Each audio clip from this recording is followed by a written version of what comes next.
Before we go any further, pause with me for a moment. Not scroll pause, not half attention pause, an actual pause. If you've started using silence, if you've started delaying your responses, there's one thing you might be doing right now that quietly destroys your authority. And here's the dangerous part. It feels like confidence. It feels controlled. It feels mature. It feels like growth. But psychologically, it reads as weakness. Most people never notice this. They try silence once or twice. They try waiting. They try not reacting. And when it doesn't work the way they expected, they think silence failed them. It didn't. They broke it. In part 1, we talked about silence. In part 2, we talked about delayed responses, but neither of those create authority on their own. That's the part most people misunderstand. Silence is not powered by default. Delay is not dominance by default. Authority collapses the moment your inner state leaks outward. Almost everyone leaks without knowing it. Your body leaks. Your timing leaks. Your wording leaks. Even when your mouth stays shut. Let me show you how. This is something therapists, interrogators, negotiators, and high-level leaders all understand instinctively. Ow. They don't just control when they respond. They control what leaks while they wait. Because people don't respond to silence alone. They respond to the emotional signal underneath it. And humans are frighteningly good at detecting that. Even through text, even through timing, even without a single word. You can say nothing and still communicate panic. You can wait and still communicate insecurity. And that's where authority dies. Here's the mistake. You delay your response. But internally, you're not calm. You're rehearsing, rewriting sentences. Running arguments in your head, holding tension in your chest. You're not waiting, you're bracing. You're waiting to strike back with the perfect reply. So when you finally respond, it's longer than necessary.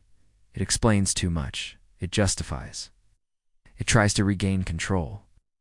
And right there, authority collapses. Ow. Because delay followed by emotional leakage doesn't look powerful. It looks like hesitation. It looks like insecurity. It looks like someone who needed time to recover. Silence only works when it's clean, and most people don't keep it clean. Anything else reads as fear. Think about this. 2 people delay a reply. Person A delays, then sends a long message explaining themselves. They clarify. They soften. They defend. Over-contextualize. Person B delays, then replies with one calm sentence. No apology. No justification. No emotional residue. Same delay. Completely different impact. One feels unstable. The other feels immovable. The difference isn't intelligence. It isn't strategy. It isn't confidence tricks. It's nervous system regulation. Here's the rule that governs every power dynamic. The calmer nervous system dominates the reactive one. Not because it's smarter, not because it's aggressive, but because humans subconsciously defer to stability. We trust what feels settled. We follow what feels grounded.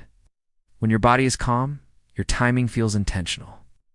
When it's tense, your timing feels defensive. People may not know why they trust one person more, but they always feel it. Always. This is where most people lose something important.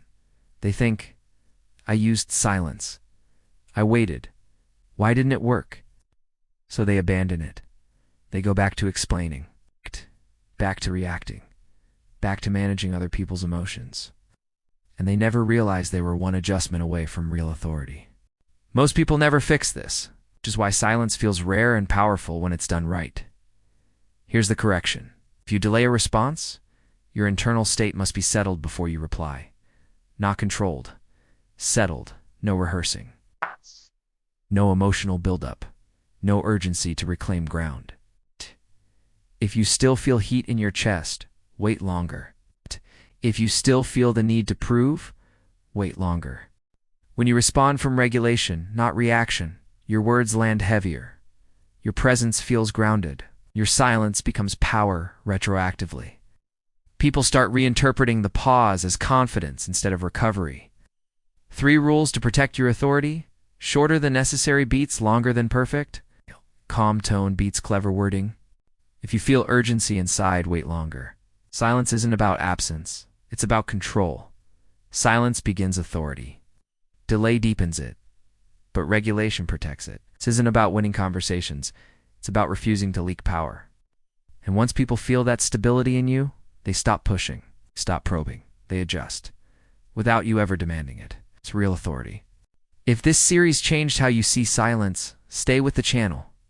We don't teach dominance here, we teach control.